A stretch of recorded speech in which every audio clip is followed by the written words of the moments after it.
है। अगला किला लिखो रणथंभोर।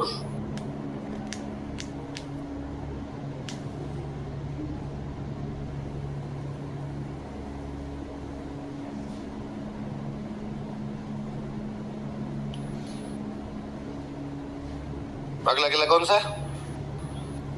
रणथंभोर। बहुत पुराना किला है। भगवान जाने कौन कब बनवा गया इसको। और ज्यादा पुराने किलों की अपने पास जानकारी ही नहीं किसने बनवा दिया था। कहते 8वीं शताब्दी के आसपास का किला है। इस इलाके में चौहानों का राज था। किसका राज था? तो सीधी सी बात है, चौहानों ने बनवाया। चौहानों में कौन बनवा गया अल्लाह जाने। देखो 8वीं शताब्दी में इन 8th सेंचुरी एडी, 8वीं शताब्दी में 8th सेंचुरी एडी चौहान राजाओं ने इस किले का निर्माण करवाया था। Chauhan kings built this fort. Chauhan राजाओं ने इस किले का निर्माण करवाया था। Chauhan kings built this fort. Chauhan राजाओं ने इस किले का निर्माण करवाया था। रणथंभोर अभ्यारण्य पढ़ते हैं अपने, तो रणथंभोर अभ्यारण्य के अंदर है। अभ्यारण्य के अंदर है तो जंगल है। अभ्यारण्य का तो मतलब ही जंगल हो, भयंकर वाला जंगल है। तो बहुत उबड़ खाबड़ रास्ते, जंगल, और ऐसा जो भी किला होता है उसको अपने क्या बोलते हैं? एरण। क्या बोलते हैं? देखो यह किला एक एरण दुर्ग का उदाहरण है। This fort was an example of Eran fort. यह किला एरण दुर्ग का उदाहरण है। This fort is example for an Eran fort. यह किला एरण दुर्ग का उदाहरण है। This fort is example for an Eran fort. कौन से का उदाहरण है? अच्छा, एक पहाड़ है, 7 पहाड़ है साइड साइड में। बीच के अंदर एक पहाड़ है, उस पर ये किला बना हुआ है। उस पहाड़ की शेप ऐसे जैसे कोई अंडा हो, एक अंडा पड़ा हो बीच में और उसके 7 साइड के अंदर पहाड़ और रख दियो, तो अंडाकार आकृति की पहाड़ी पे। कैसी पहाड़ी पे? इसलिए यदि आप दूर से देखोगे तो किला दिखाई भाई होता क्या है, जो सबसे ऊंचा होता है दूर से दिखता है। आप जयपुर में कहीं खड़े हो जाओ, नाहरगढ़ दिख जाएगा। क्यों दिख जाएगा आपको? सर ऊंचा है। जब इतने ऊंचे पहाड़ पे बनाओगे तो दिखेगा। आप चित्तौड़गढ़ में बाहर से भी घुसोगे ना, चित्तौड़गढ़ का किला दिखता है ना। आप जोधपुर में कहीं खड़े हो जाओ, मेहरानगढ़ का किला दिखेगा। आप जैसलमेर में कहीं खड़े हो जाओ, जैसलमेर का किला दिखेगा। ये किला भी खूब ऊंचा है, लेकिन जब तक आप पास में नहीं चले जाते किला नहीं दिख रहा, क्योंकि बीच वाला पहाड़ अंडे जैसा आ गया तो अंदर झुक गया और साइड वाली 7 पहाड़ियां दूसरी आ गई। इसलिए दूर से देखने पर दिखाई। इसलिए बेचारे अबुल फजल ने कहा, उसका काम कहना है, उसने कहा साहब बाकी सब किले तो नागे घूम रहे हैं, नागे इसने पहन रखे हैं कपड़े। ये कपड़े पहने हुए किला कोई है तो वो किला कौन सा है? इसलिए ये हमें दिखाई नहीं देता। बाकी नागे खड़े हैं, जिंदाबाद है, तो कहीं से देख लो इनको। लिखो यह किला अंडाकार आकृति की पहाड़ी पर स्थित है। This fort is located on oval shaped hill. यह किला अंडाकार आकृति की पहाड़ी पर स्थित है। This fort is located on oval shaped hill. यह किला अंडाकार आकृति की पहाड़ी पर स्थित है। Oval shaped hill. अतः दूर से देखने पर दिखाई नहीं देता है। अतः दूर से देखने पर दिखाई नहीं देता है। So it is not seen from distance. अतः दूर से देखने पर दिखाई नहीं देता है। So it is not seen from distance.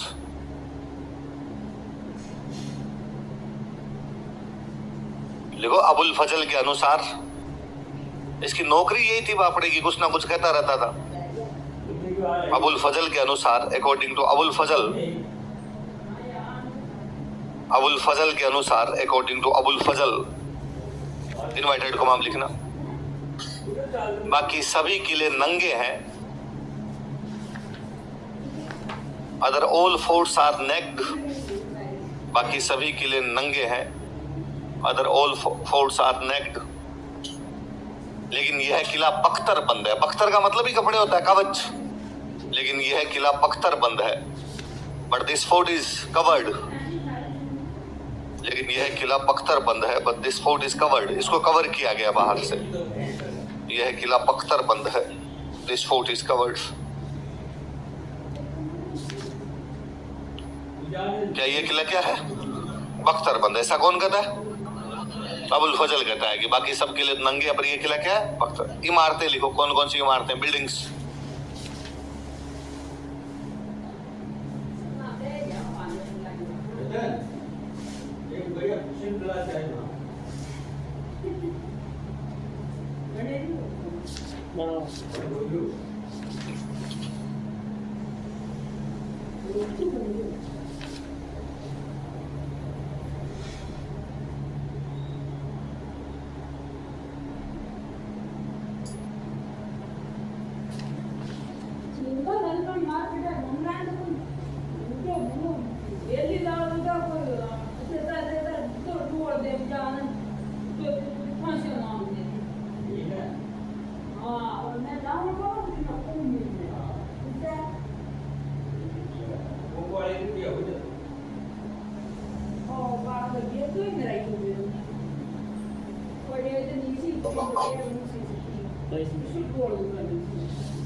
उधर लिया, बताऊं आगे। अच्छा पहला क्या लिखा हुआ है, जोरा अनाज का भंडार है और कुछ नहीं। फूड ग्रेन स्टोरेज करने की एक जगह थी, अनाज रखा करते थे, इस जगह क्या बोलते थे, जोरा। याद रखना है, केवल कोई पूछे जोरा बोरा कहाँ पे, तो कहाँ पे रणथंभ। आज क्या लिखा, नवलखा।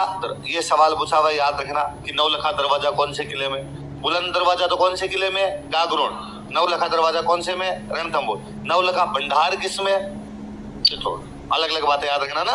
नवलखा भंडार पूछे तब तो चित्तौड़, और नवलखा दरवाजा पूछे तब रणथंभौर। नाम याद रखना, याद रहेगा।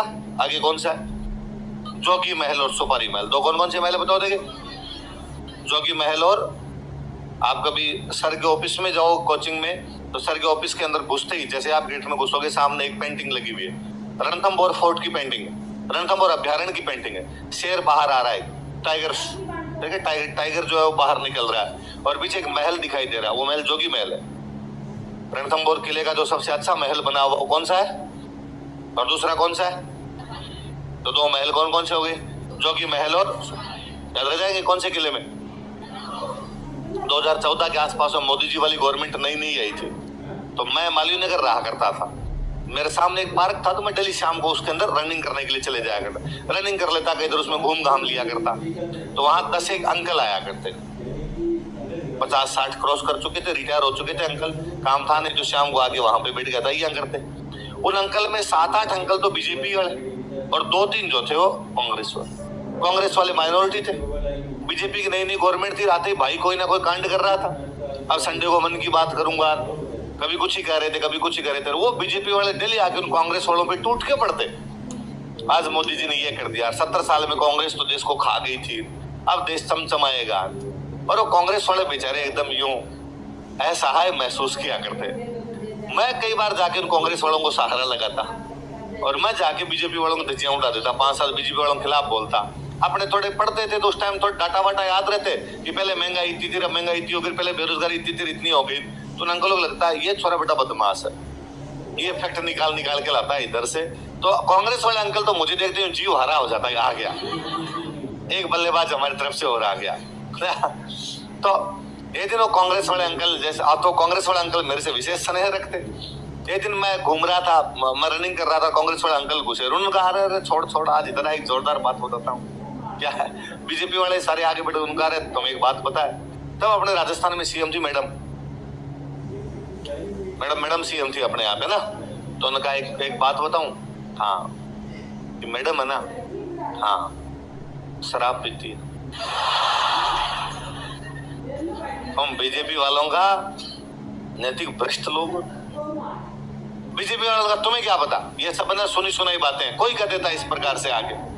अरेगा मुझे तो ये भी पता, कांग्रेस वाला अंकल के मुझे तो ये भी पता कहाँ पीती है, कैसे कहाँ पीती है। आगे मत बताना किसी को। बाकी रणथंभौर के जोगी महल में भी थी। कौन से महल में? अब उनको भी इंटरेस्ट है, उनको पक्का। अरे का खबर पुख्ता है सब एकदम। जोगी महल में सैटरडे संडे उधर जाओ, आराम से शराब पी के। मैंने कहा यार अंकल हो तो सकता है, पास में एक महल है जहाँ सुपारी भी खाती होगी बैठ के, तो उस महल का नाम क्या है? तो आप भी किसी को बताना मत, अंदर ही रहनी चाहिए, अपने बात यहीं तक रहनी चाहिए। कौन सा महल है वो? बताना क्या कांड हो रहा है, कौन कौन से तो महल है, नाम बताओ।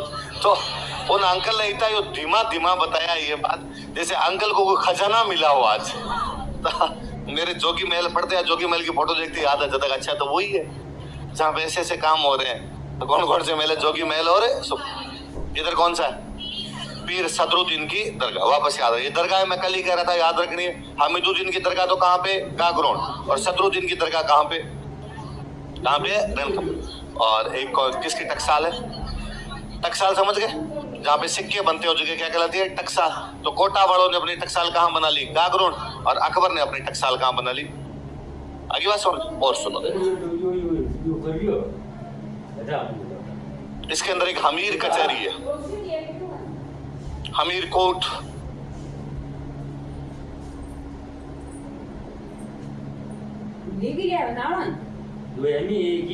हमीर कचहरी या हमीर कोर्ट।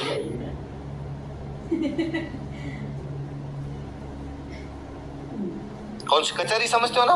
अदालत, कोर्ट है ना। तो हमीर ने कचहरी बनवाई, इसलिए नाम क्या पड़ गया? यहाँ का बहुत प्रसिद्ध राजा हुआ था भाई, हमीर देव चौहान। कौन राजा हुआ था? तो उस हमीर देव चौहान के लिए इस किले को याद किया जाता है, तो उसकी कचहरी का नाम क्या हो गया? हमीर कचहरी। अच्छा, हमीर के पिताजी थे, उनका नाम था जैत्र सिंह। क्या नाम था? जैत्र सिंह 32 साल राज करके गए। कितने साल राज करके गए? इसलिए हमीर ने अपने पिताजी की याद में छतरी बनवाई। तो छतरी कितने खंभों की थी? 32 खंभ। लिख लो, 32 खंभों की छतरी। Senate of 32 pillars.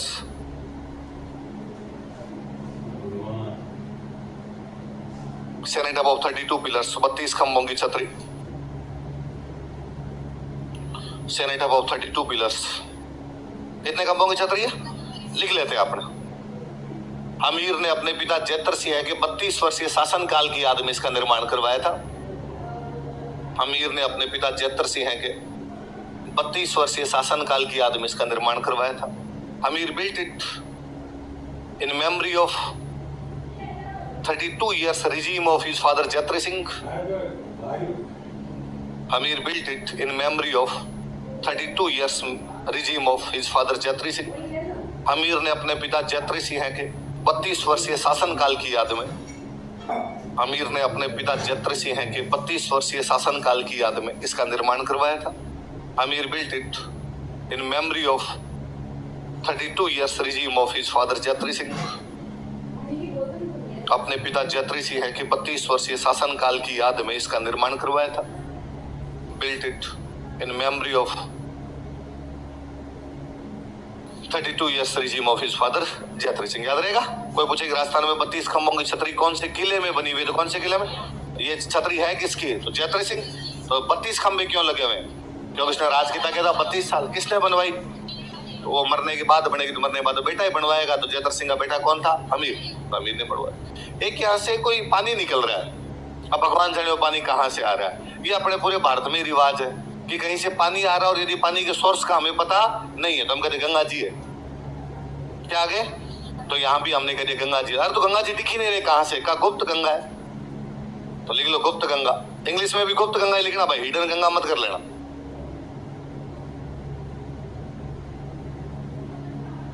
Gupt Ganga.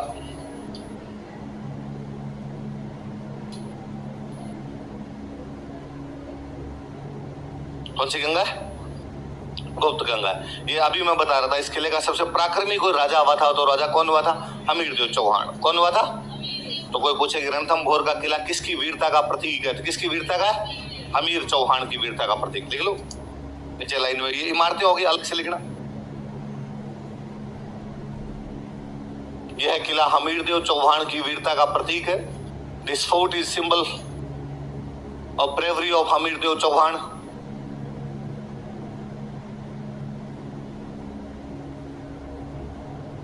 Hamirdev Chauhan की वीरता का प्रतीक है।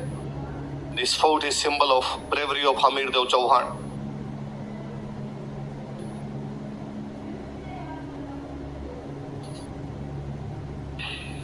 किसकी वीरता का प्रतीक है?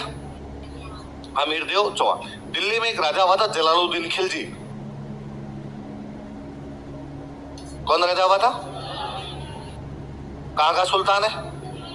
दिल्ली का। क्या नाम है सुल्तान का, बताओ देखे? जलालुद्दीन खिलजी। उसने यहाँ पे 2 अटैक किए,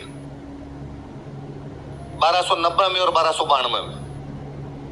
कब कब 2 अटैक किए बताओ देखे? 1290 और 1292। हमीर के खिलाफ। किसके खिलाफ किए? लेकिन उसकी दोनों अटैक में पार। 1290 में अपने फौजियों को कह के लाया कि चलो अपने रणथंभौर का किला जीत के आए। अपने 2 किले सबसे पुराने किले इस साइड के, चित्तौड़ और रणथंभौर। कौन से 2 किले? दोनों किलों में 2 खास बात है। 2 तो बहुत मजबूत है, जल्दी से किलों को तोड़ के कोई भी अंदर घुस नहीं सकता। दोनों में एक और बड़ी जोरदार बात, यदि किसी को दिल्ली से गुजरात जाना है तो रास्ते में आते थे। यदि किसी को दिल्ली से मालवा जाना है तो रास्ते में आते थे। मालवा पड़ता है मध्य प्रदेश में, गुजरात तो गुजरात हो ही गया आपके। अच्छा, गुजरात मालवा किसी को क्यों जाना है? क्योंकि उत्तर भारत में पैसे वाली जगह 2 ही थी। उत्तर भारत में खेती सबसे अच्छी होती तो मालवा, ट्रेड सबसे अच्छा होता तो गुजरात। भाई ट्रेड कहां पर होगा? जहां पे समुद्र होगा। समुद्र किसके पास में लगेगा? नॉर्थ इंडिया में। तो गुजरात के पास है, अरब सागर पड़ा था। तो गुजरात का ट्रेड बहुत अच्छा, तो ट्रेड होगा तो इनकम ज्यादा, इनकम ज्यादा तो टैक्स ज्यादा। तो कोई भी राजा चाहेगा कि कहां पे कब्जा कर ले? गुजरात। गुजरात पे कब्जा होगा तो इनकम ज्यादा होगी, इनकम ज्यादा होगी तो अपने पास पैसे ज्यादा होंगे, पैसे ज्यादा होंगे तो सेना बड़ी होगी, सेना बड़ी होगी तो और आक्रमण करे। बस सेना को खर्चा तो चाहिए। खर्चा कब आएगा? जब इनकम होगी आपके पास। ये कहिए मालवा, मालवा में खेती बहुत अच्छी होती है। पर यदि आपको दिल्ली से गुजरात जाना है तो आपको 2 किलों पे कब्जा करना पड़ेगा। कौन कौन से? चित्तौड़ और रणथंभौर। यहाँ पे कंट्रोल कर लो, फिर इस रास्ते में आपको कोई नहीं छेड़ेगा। यदि आपको दिल्ली से मालवा जाना है तो भी दोनों किले बीच में आएंगे। कौन कौन से? चित्तौड़ और। तो बेचारा जलालुद्दीन चाहता था कि यार इनको कंट्रोल करने के लिए मैं किस पे कब्जा कर लूं? अपना रणथंभौर। तो उसने रणथंभौर पे हमला किया 1290 में। पर किला इतना ऊंचा बना हुआ है कि ऊपर बैठ के कोई बाटा मारे तो नीचे के 5 आदमी मर जाए। तो पार पड़ी नहीं जलालुद्दीन की। तो उसने 1290 में तो वापस कहा कि चलो यार वापस चलते हैं, पार नहीं पड़ रही, वापस चलते हैं अपने। 1292 में उसने वापस कहा कि लो एक बार और, 1 मोर ट्राई। तो सैनिकों ने कहा साहब पिछली बार की तरह आ जाओगे। तो गए थे वहां पे, थोड़े दिन बाद कहते डरे उठाओ वापस चलते हैं यहाँ से। ये कोई मतलब थोड़ी होता है। उसने इस बार सौगन है, बाबू की सौगन है, इस बार वापस है। बाबू मतलब मम्मी, बाबू मतलब आप यूं बाबू वो मत समझ लेना, आप जो बाबू की सौगने खाते हो। अच्छा, अब बाबू ने थाना थाया वो ये बाबू है। बाबू मतलब क्या होता है? तो उसने कहा मम्मी की सौगन है, इस बार पक्का पक्का जीत के आएंगे, किले को बिना जीते अपने वापस है नहीं। वापस नीचे आगे बैठे। पर भाई साहब किला तो कैसे टूटेगा यार आपसे? कितने दिन नीचे बैठे रहो, बोले ऊपर से वापस बांटे आते, ऊपर से कोई तीर मारते आपके। तो जलालुद्दीन ने एक दिन वापस कहा कि चलो। तो सैनिकों ने कहा ये क्या तरीका है? पिछली बार भी लेके आए थे, ऐसे क्यों जा रही हो? क्या हो गया एहसान? उसने कहा ऐसे 10 किलों को मैं मुसलमान के बाल के बराबर नहीं समझता। ऐसे 10 किले मेरे हाथ में आए भले ही ना आए, पर मेरे लिए मेरा एक एक मुसलमान सिपाही कीमती है। और मेरे मुसलमान सिपाही मर रहे हैं, ऐसे किले हाथ में आए तो ठीक, नहीं हाथ में आए तो ठीक। ऐसे 10 किले भी निकल जाए तो भी जलालुद्दीन को कोई भी गम है, लेकिन मेरा एक एक मुसलमान सिपाही नहीं मरना। सिपाही छोड़ो, उसका बाल भी बांका नहीं होना चाहिए। समझ में आई कि नहीं आई? सैनिकों का आ गई सर समझ में। क्या समझ में? का अंगूर खट्टे। लिखो देखो, जलालुद्दीन खिलजी ने इस किले पर 2 बार आक्रमण किया था। जलालुद्दीन खिलजी कोष्टक में दिल्ली लिख लेना। जलालुद्दीन खिलजी ने इस किले पर 2 बार आक्रमण किया था। Jalaluddin Khilji attacked 2 times on this fort. Jalaluddin Khilji ने इस किले पर 2 बार आक्रमण किया था। Jalaluddin Khilji attacked 2 times on this fort.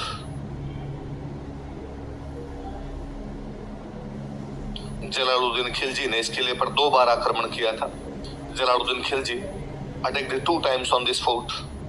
लेकिन हमीर के खिलाफ उसे सफलता नहीं मिली, but he couldn't get success against Hammir. लेकिन हमीर के खिलाफ उसे सफलता नहीं मिली, but he couldn't get success against Hammir, लेकिन हमीर के खिलाफ उसे सफलता नहीं मिली, but he couldn't get success against Hamir.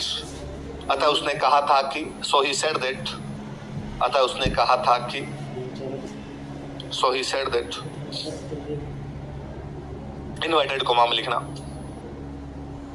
मैं ऐसे 10 किलो को मुसलमान के बाल के बराबर नहीं समझता। I don't consider such 10 foods, I don't consider such 10 foods equal to single hair of a Muslim. मैं ऐसे 10 किलो को मुसलमान के बाल के बराबर नहीं समझता। I don't consider such 10 foods equal to single hair of a Muslim. मैं ऐसे 10 किलो को मुसलमान के बाल के बराबर नहीं समझता। I don't consider such 10 foods equal to single hair of a Muslim. मैं ऐसे 10 किलो को मुसलमान के बाल के बराबर नहीं समझता। आगे बात समझे? तो कितने अटैक किए जलालुद्दीन ने? 2 अटैक। कब कब किए आपके? मत याद रखना, पहले 2 अटैक याद रखना। और क्या कहा था उसने? हाँ हाँ, किसमें? सब पढ़ेंगे, बैठ जाते। अभी हिस्ट्री खत्म थोड़ी हो गई। बस किस और कौन से किले में बात कर रहा था? किसमें? कौन से किले में? हाँ, तो मैंने देवी लिखाई थी बरवड़ी माता। मैंने कहा था बरवड़ी माता, मैंने कहा था चित्तौड़ में हमीर ने निर्माण करवाया था, बताया था। वो हमीर अलग है, ये हमीर अलग है। बस वहां उतनी बात याद रखनी। अच्छा, वो मेवाड़ में गोहिल वंश था भाई। यहाँ मैं बार बार बोल रहा हूँ, चौहान एक नाम के 2 आदमी तो हो सकते हैं, 2 क्यों 5 7 10 12 15 हो सकते हैं। बस खत्म बात। चलो, अभी मेरे को पिछले 5-7 दिन से और कोई स्टूडेंट के साथ वाले डेली एक फोटो भेज रहे थे। कोई गाड़ी की फोटो वायरल भी, उसके पीछे लिखा हुआ है राजवीर की दीवानी। तो गाड़ी मेरी थोड़ी है, गाड़ी जिसकी है उसकी है, पर जनता मुझे भेजे जा रही है, उनको लग रहा है ये वाला ही होगा अपने वाला है। तो ऐसे नहीं होता यार, देख बता।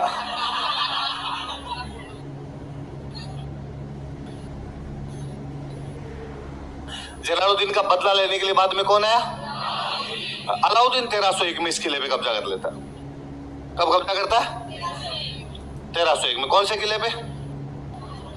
रणथंभौर। हमीर इस युद्ध में लड़ता हुआ मारा जाता है और उसने इस किले पर क्या कर लिया था? अधिकार। लिखो, 1301 ईस्वी में इन 1301 एडी, 1301 ईस्वी में इन 1301 एडी अलाउद्दीन खिलजी ने इस किले पर अधिकार कर लिया था।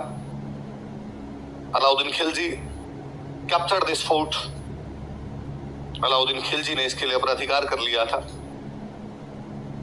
Alauddin Khilji captured this fort. Alauddin Khilji ने इस किले पर अधिकार कर लिया था। Alauddin Khilji captured this fort. तो कौन से किले पे कब्जा कर लिया? रणथंभौर किले पे कब्जा कर। लिख लो, हमीर इस युद्ध में लड़ता हुआ मारा गया था। Hamir died while fighting in this battle. Hamir इस युद्ध में लड़ता हुआ मारा गया था। वो मर गया तो किले पे कब्जा होना ही था।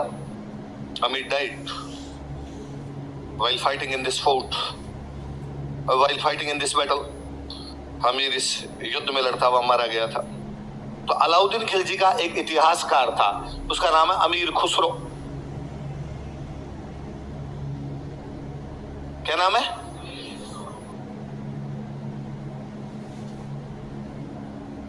अमीर खुसरो। ये लिखता है, जिस दिन कब्जा हुआ तब इसने लिखा था कि आज कुफ्र का घर इस्लाम का घर हो गया। आज कुफ्र का घर किसका घर हो गया? कौन लिखता है ऐसा? क्या लिखता है? आज कुफ्र का घर किसका घर हो गया? सुनना, देखो, कुफ्र का मतलब होता है मूर्ति पूजा। कुफ्र का मतलब क्या होता है? मूर्ति पूजा करने को क्या बोला जाता है? कुफ्र। इसलिए वे लोग जो मूर्ति पूजा करते हैं काफिर। मूर्ति पूजा करना क्या कहलाता है? कुफ्र। वे लोग जो मूर्ति पूजा करते हैं वो क्या कहलाते हैं? काफिर। तो कुफ्र का घर मतलब वो घर जिसके अंदर क्या होती है? मूर्ति पूजा। भाई जब तक हमीर था तो मूर्ति पूजा हो रही थी, घंटियां गनगना रही होगी यहाँ पे, लेकिन अब अलाउद्दीन ने कब्जा कर लिया तो क्या अलाउद्दीन इसमें मूर्ति पूजा होने देगा? इस्लाम मूर्ति पूजा का विरोधी है, तो कहा भाई आज के बाद इसमें मूर्ति पूजा नहीं होगी। अब तक जो मूर्ति का घर था अब वो किसका घर हो गया है? इस्लाम। ऐसा कौन कहता है? किसके कब्जे के बाद? कब की बात है ये? याद रहेगी? देखो, अमीर खुसरो ने कहा था कि अमीर खुसरो सेड दैट, अमीर खुसरो ने कहा था कि अमीर खुसरो सेड दैट, कहा था कि इनवाइटेड को नाम लिखो, आज कुफ्र का घर, टुडे हाउस ऑफ कुफ्र, आज कुफ्र का घर इस्लाम का घर हो गया है। Has been changed in house of Islam, today house of कुफ्र has been changed in house of Islam, आज कुफ्र का घर इस्लाम का घर हो गया है। कौन कहता है ऐसा? अमीर खुसरो। इन 2-3 लोगों का काम कहना है, एक अबुल फजल, एक अमीर खुसरो, एक जैमसे। इन्होंने पूरी जिंदगी एक ही बात में निकाल दी कि क्या कहना है। ऐसा अमीर खुसरो ने जो किताब लिखी थी उस किताब का नाम है खजाइन उल फुतूह है। सुनना बात, क्या नाम है किताब का? बताओ देखे। खजाइन उल फुतूह है। दोबारा बोलो देखे, क्या नाम है? किसकी किताब है? जानकारियां किसकी दे रहा है वो? अलाउद्दीन। अलाउद्दीन के बारे में बता रहे। अलाउद्दीन ने कब्जा कर लिया तो आज कुफर का घर क्या हो गया? इसलिए इस किताब का एक नाम और है तारीख अलई। क्या नाम है इस किताब का? तारीख का मतलब होता है हिस्ट्री। तारीख का मतलब क्या होता है? अलई का मतलब अलाउद्दीन। तो अलाउद्दीन का इतिहास, यदि हिंदी में लिखते तो आप लिखते अलाउद्दीन का इतिहास, इंग्लिश में होती तो हिस्ट्री ऑफ अलाउद्दीन। ये फारसी में है इसलिए नाम है तारीख अलई। क्या नाम है किताब का? तारीख है। तो 2 नाम है, दोनों नाम बताओ देख क्या क्या? खजाइन उल फुतूह है या तारीख अलई? दोबारा बताओ देखे। तारीख अलई किसकी किताब है? लिख लो अमीर खुसरो की पुस्तक, बुक ऑफ अमीर खुसरो, बराबर दोनों नाम लिख लो और बॉक्स में बंद कर दो अलग से। उसी किताब के दोनों नाम भैया ना। भले ही आप इसको बोलो खजाइन उल फुतूह है या आप इसको बोलो तारीख अलई।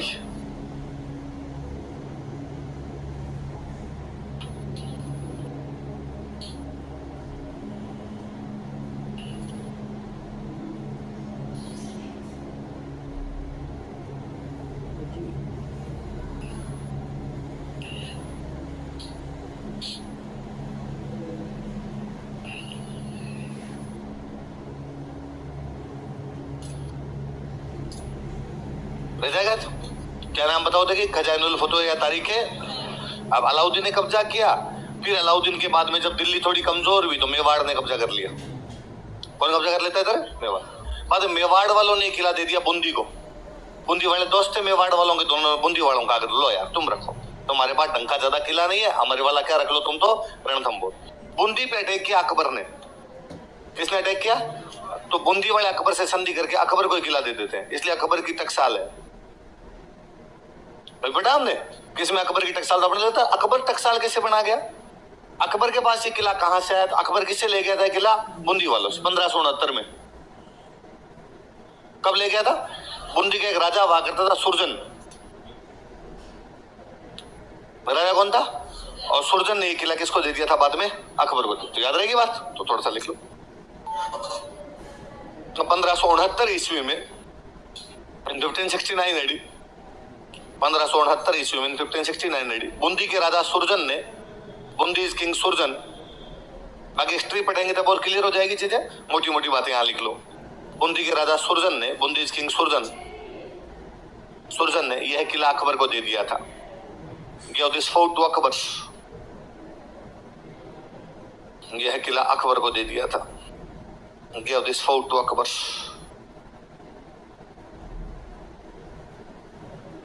यह किला किसको दे दिया था? अकबर। ये हो गया भाई आपके रणथंबोर। अगला किला लिखो जैसलमेर।